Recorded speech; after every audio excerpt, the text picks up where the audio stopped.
Welcome back everyone to the second episode of our webinar series, Lunchtime with Everybody's Omar. Welcome back if you joined us last week, and if you're a newbie, and welcome back to Megan and Jason. Hello guys. Hi. Last week we spoke about the long journey that you've been on to this point, and today we wanted to talk about a bit of the fun stuff. So let's just start at the beginning with why you decided to share your story with social media and the rest of the world. Yeah, great question. It actually wasn't even a plan to begin with. We kind of inadvertently ended up sharing our story with the rest of the world quite accidentally. So our story started pretty much a year ago. It was in April. Yeah, it was begin April, so a year ago in a couple of weeks. Last year in lockdown here in New South Wales. Well, it was an unofficial lockdown. It was kind of the lockdown.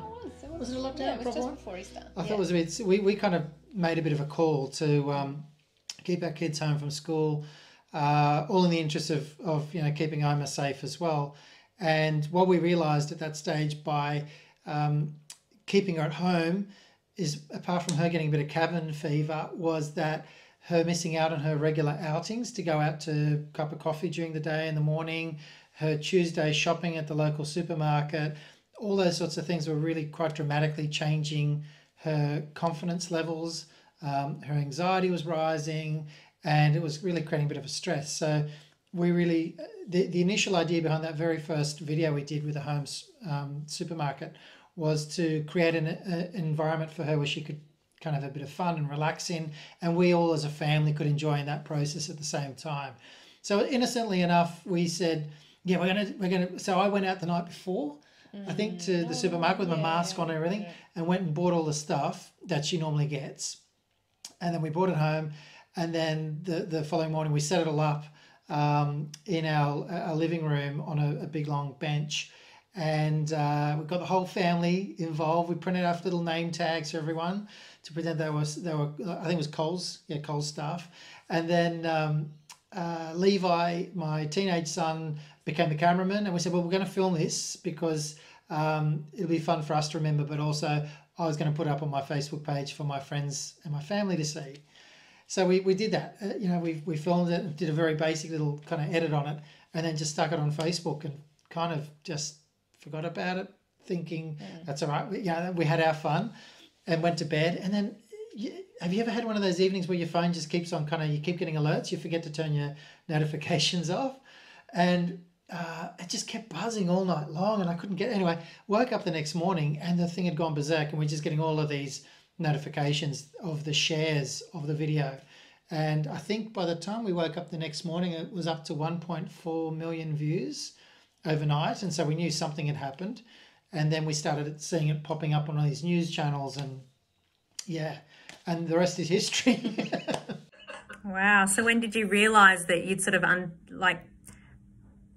an untapped audience and you were really resonating with people? Can you remember types of messages you were getting? Or well, initially, no one had a way of contacting us because we did this all just kind of as a family, and I just did it on my personal page.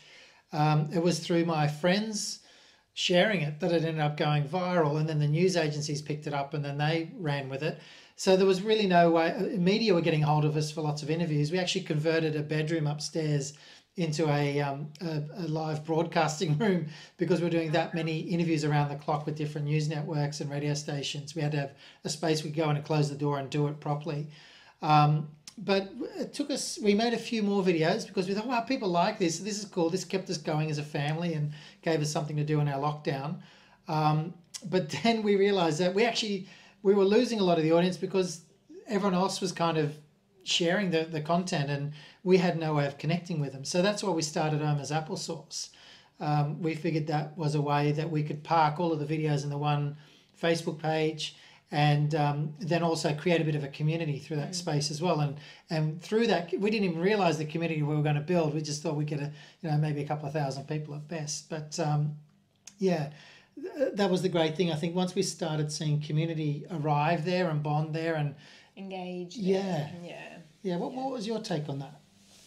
I guess in answer to your question, it kind of became quite real when, you know, the news channels and stuff wanted interviews of us, which was just bizarre. But yeah, I think we saw an opportunity where, because a lot of people were sharing a lot of their stories, like you were getting lots of direct messages. And so we sort of thought, well, maybe we can, create more of a conversation and a bit more of a community around this, which is why we sort of gave birth to the Omas Applesauce Facebook page. And yeah, it still does that now. So it obviously is a little bit of therapy for a lot of the people, or the almost 100,000 people that are on there. So yeah. And can I ask too, I forgot to ask this before, the Omas applesauce part, where does that come from? That was my idea. It was your idea. You explain it. So Oma, because she's Dutch, and if there's any Dutch people that are watching the webinar, they're obsessed with appelmoes, so applesauce. And she literally has applesauce every single night of her life. So it's like a condiment you have with Dutch meals. like tomato sauce for Aussies. So it was just a quintessential Oma thing.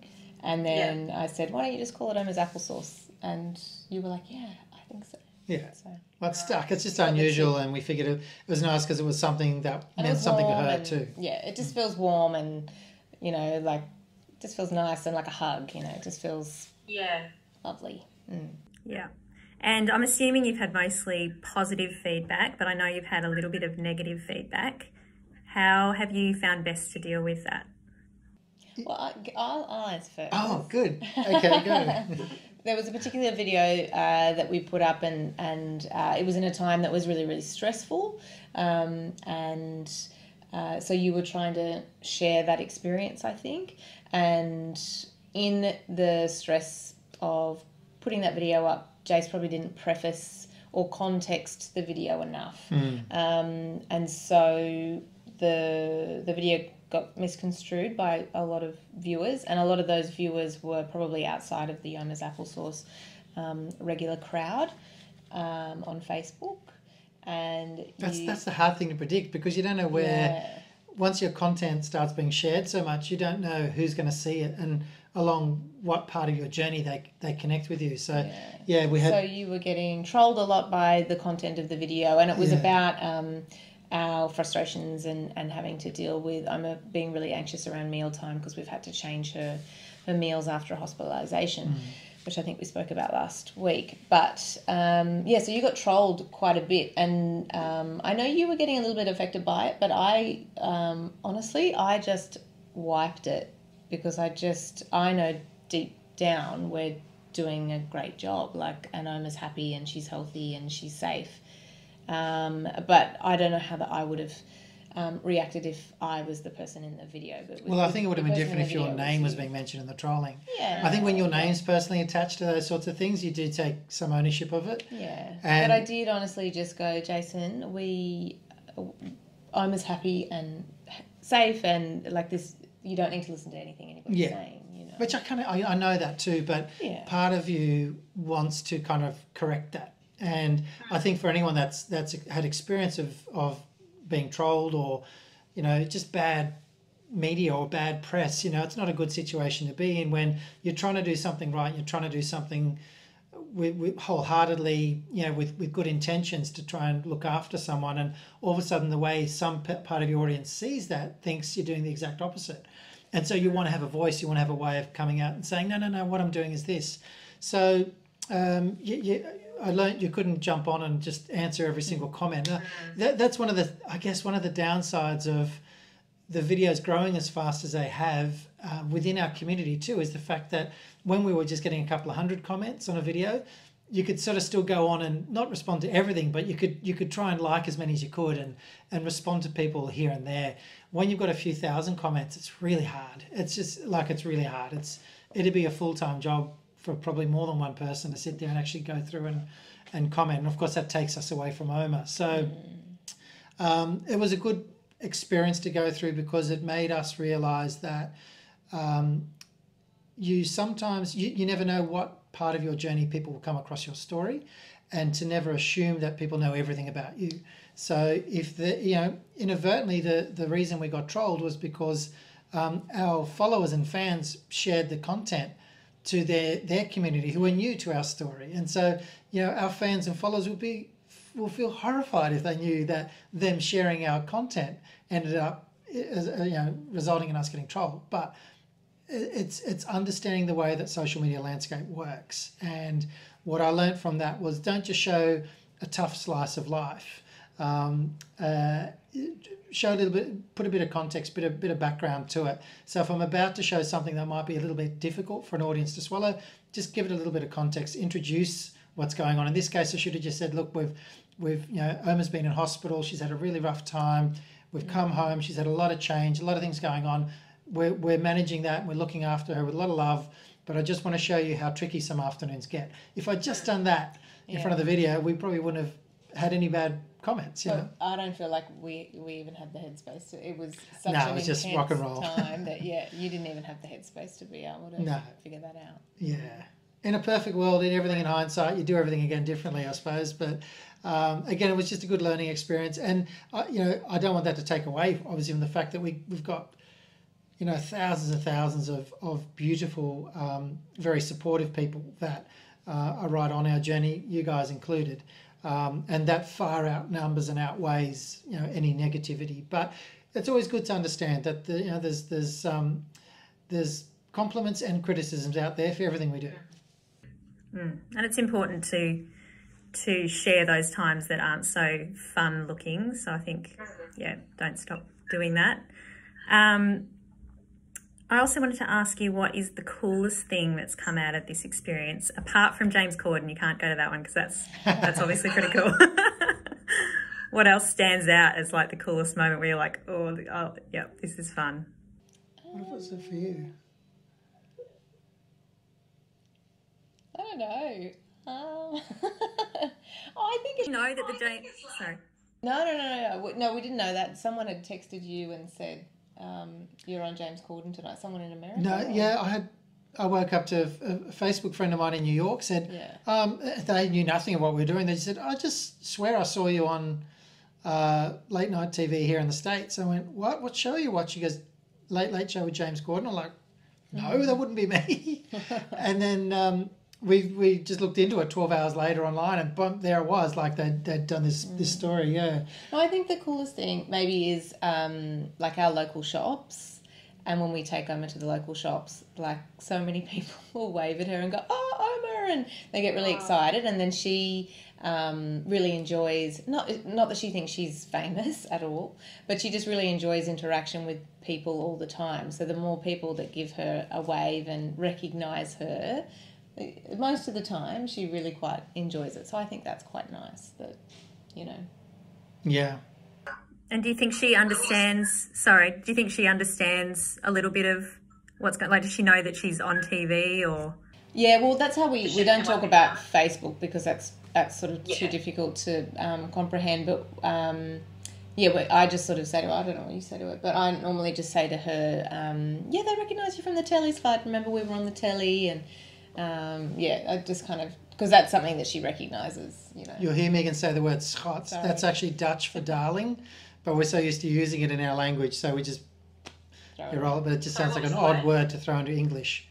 Schat. Yeah. Okay. Give it a go. Give it a go, Sarah. got to get the phlegm in the back of your throat going in a good old Dutch way to say schat. SCHAT, but it's like a term of endearment. Oh, that's cute. But for me, coolest time, wow. I think the whole experience has been really cool. I think for me, the coolest thing is having seen a whole community built around what we thought was just a really, just our story. Just to understand that there's now just thousands of people that are connected through our little journey and that are connecting amongst each other is really, really nice. And there's lots of beautiful help being given on that Omas Applesauce page by that community. And so it's not onerous on us to sit there and populate content all the time. There's a lot of people commenting and helping other people out with their comments on our videos, which is really nice to see that self-nurturing kind of environment emerge, which is just the beauty of humanity. I think the wonderful, the joy we see in a family of carers at large is that everyone caring for one another, which is beautiful. And so talk us through the idea for the documentary. Why did you decide to do the documentary? When did you decide? What interest have you had in people picking it up? How's the crowdfunding going? Tell us all about that.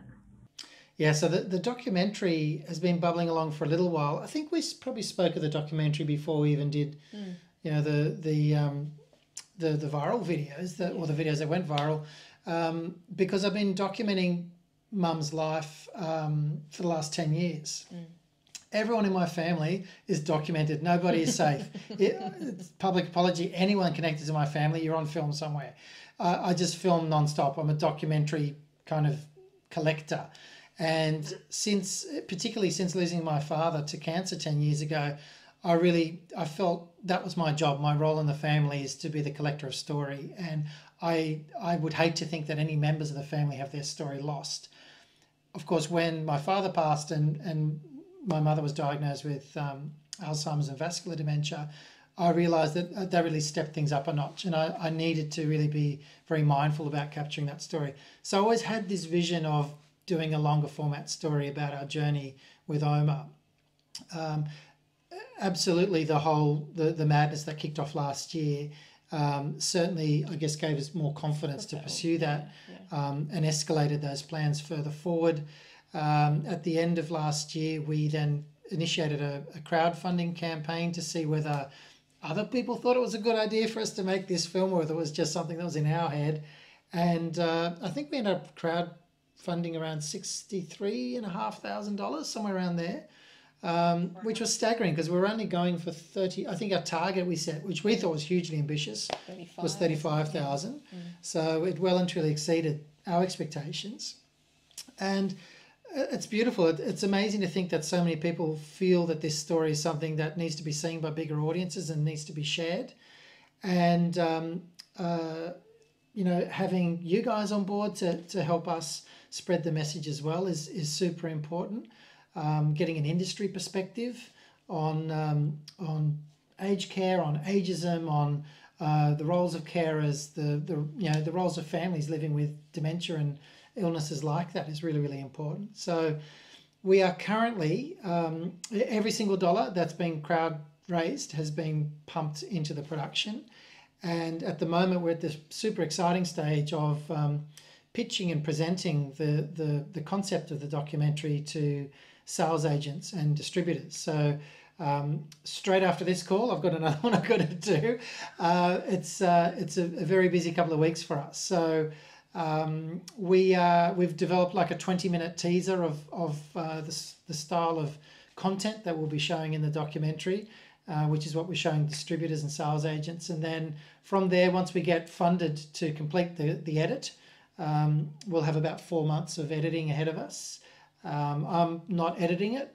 Thankfully, I've got some great friends of ours, Gavin and Olivia, at a little company called Good Idea, and they're in charge of doing all the post-production on the edit of the film. So, yeah, it'll be an amazing process. We're going to make it. We'll absolutely make this film. It's just a bit of a juggling act now to see where it pops up, and you know the actual mechanics of getting a film out is something I'm learning as we go through this process. But absolutely, this picture will be out and finished before the end of the year, which will be lovely. Oh, that's exciting. That's really exciting. And the podcast, I just wanted to touch on that too. What made you decide to do the podcast, and how's that going with your subscribers and feedback? We did the podcast. I think we just saw a bit of an opportunity with the podcast, and it was like a bit of a little bit selfish because we wanted to be able to make time to reflect on our journey, but we knew that there is obviously a bit of a swell of carers as well that we wanted to speak to, I guess, intimately. So that's kind of why we chose the podcast. But I know you do too. We actually find it quite therapeutic to be able to chat every week and make space for each other to actually do that. Yeah, it is good. So we call it the forgettable half hour, which we thought was very apt. Yeah. And we try and, we limit it to half an hour. And literally we describe it as a wine and a whinge to decompress about living with dementia. And we literally have a glass of wine. We sit down, and usually it's on a Sunday evening. We'll sit down. It's a glass of wine. just one, and we'll sit there and we'll just chat about something that happened that week. And so it's become a really great vehicle, as you said, Megs, for us to kind of work things out in conversation, and have a longer conversation than we can in a video. Yeah, I prefer audio to video as well. Oh, that's really nice. Now, I did send you some questions from some of our attendees, but I'll read them out for you. Excuse me for reading. One of them was, from one carer to another, what do you do when you feel like you really need a break, but it's just not possible? Well, we're learning this because Oma's care needs are kind of compounding. And so time is really a premium for us at the moment. That answer is really interchangeable, I think. We tag team a lot. We do a lot of tagging, Like over the Christmas holidays, you went away for a week with your teenage son, and I went away for a week with our two kids. So we didn't have a holiday together, but we both had holidays. Yeah. And I think we said last week, like we make space at home. Like we'll have a date at home. I don't know. We're really crap at planning things now because I think we do enough planning during the average day. To be honest, so sometimes everything's so unpredictable. So it's such an interchangeable answer. So we just try something new all the time. I think definitely recognizing you got to be adaptable. I think and recognizing you do need to give yourself a bit of a break. As a carer, you're not superhuman as much as you think you are. You are human, and you need to understand you need to decompress, you need to be able to turn off, and whether that is asking a friend to come and house sit or mind someone for you so that you can take a 15-minute walk and come back just to clear your head, whatever that might be, or go and read the paper, or do whatever it does to help you clear your mind is really important. And for us and our family, we just take that in turn. So one of us is always here with Oma, but then that does give opportunity for the other to go out and do shopping or a walk or go and pick the kids up, or you went out for dinner last night with a friend, which is lovely. Which so never happens. Yeah. You've got to make those little occasions happen. Yeah. Yes, definitely. Another one is, living with Oma, do you find it easy to notice the changes in Oma's mind, or do others point it out to you? Sometimes I'm not sure if my mum, who has Alzheimer's, is progressing with the disease or if she's just tired. Yeah, great question. It can be both. I mean, when someone gets tired, or hungry or thirsty or in pain, they can show different symptoms to what you normally would see. And certainly we've experienced that with Oma. She's got a very sore arm. That's the 20-year-old injury. We know already when her arm is hurting her because we can tell a change in her behaviour. And we'll pick up on that before she actually tells us that her arm is sore. So I think you get to read that in the person in time. And I think Oma and the person who asked this question might share this as well. Oma will try really hard when she's around strangers as well. So we know that she doesn't recognise somebody, but she'll try really hard to pretend that she does. And so a lot of our friends think, oh, she's doing great. She remembered me. Well, no, she really didn't. We find that she fudges it a little bit. She's a little bit cunning sometimes. I do that now. But that's cool though. Like it's a good quality because she recognises that she's losing some of those memories and things like that. But I think for people like my parents who come and stay with us quite often, they're a good litmus to help us to, especially things like weight fluctuations and things like that. They're a really good litmus to help us to understand any of those kind of more dramatic changes. It's like if you've got young kids, when you look at them every day, you don't really notice them growing so much. But when you've got family that come back after 2 months and see your kids and go, oh my goodness, they've grown so much, it's that change. And I think that's the same with people coming in and out of our home. They notice the changes in Oma more so than what we probably do incrementally day to day. Yeah. How do you find the right support in the home for your loved one? Well, we're really fortunate. We have support. Obviously, there's great government assistance packages out there for home care assistance. We have a wonderful, loving circle of friends that are very generous with their time and support, and We have your parents who are like on tap Yeah. ridiculously. So if, you know, we got a number of kids, obviously. So sometimes it's a real juggle, and sometimes it's you picking up the phone last minute to your mother saying, we're stuck tomorrow and we don't know what to do. And, you know, they'll be here at a drop of a hat to help us out, which is beautiful. Yeah. I think I'm a real nerd with the health system as well. So I'm pretty onto our doctor, and same with our case manager with my aged care. For the provider that we use, like I'm very proactive in asking a lot of questions and making sure I can get as much support as we are possibly allowed. You know what I mean? And I think that's the parent in me as well. Like I'm, you know, as many possible questions as you can ask, so you can get as many services as you possibly allowed access to. So I'm quite good in that regard. You're a bit woeful at that. Yeah, I'm pretty horrible at that. But, you know, again, we make a good balance because of that. So it's, I think the important thing there is not to be afraid to ask for help, you know. And it's taken us a long while to realise that. It's not being too proud to actually say, hey, I'm doing it a bit tough. And you know what? You guys are more than welcome to come on the weekend, but would you mind bringing a dinner? You know, like come and be with us, but do, you know, help contribute to the process.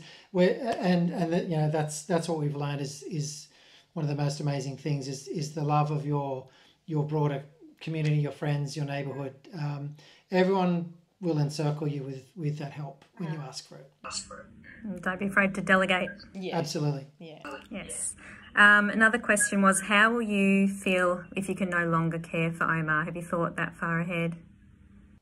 We have. Yeah, we have. We've thought about that and talked about that a number of times. And it features quite prominently in the documentary as well. It's an evolving conversation. Look, we used to have very hard endpoints when we started that discussion about what our boundaries were for, you know, when we think it's good and not good to be looking after him at home. We're finding, I think, as we grow our skills, we become a little bit more flexible with those things. So again, we're just really approaching it sort of day by day, week by week, incident by incident. Obviously, you know, there's things we can do at home. There's things care we can't provide at home as well. If Omar has a particular health episode which renders our care that we can provide at home unsuitable, you know, that's something we need to consider. You know, she's only ever one bad fall away from doing something horrific. So, and we know that we can only care for her to the abilities of which we can supply in a home environment. And as much as we want to wrap her in bubble wrap and keep her safe as everybody wants to, you know, things happen. That's life, and I think we're realistic about that. Yeah. And our boundaries keep shifting. Yeah. Like we did, you know, one of our initial boundaries was so long as she can still feed herself and prepare her basic meals, and she's continent, then this is all good. Well, you know, since her last hospital trip, she can't prepare her own meals anymore. So that's something that we've taken on, and Megan spends a lot of time preparing her lunches and dinners. So, you know, but we've adapted our life to suit that. Again, that doesn't mean we're always going to be able to do that, but while we can, we will. Yeah. And while we think it's manageable as a family, we'll keep doing that. But we're not closed-minded to the fact that there might well be a time when that's not going to work for us. Yeah, for sure. Well, that's kind of brought us to the half hour again. I think we're getting pretty good with our timing. Thank you for joining us today, and thank you to everyone else for joining us today. And our next episode will be on a Thursday, still at lunchtime, 12:30 next week. And catch-ups will be on YouTube shortly. Fantastic. Thanks, Sarah. Thanks, everyone. Okay, bye.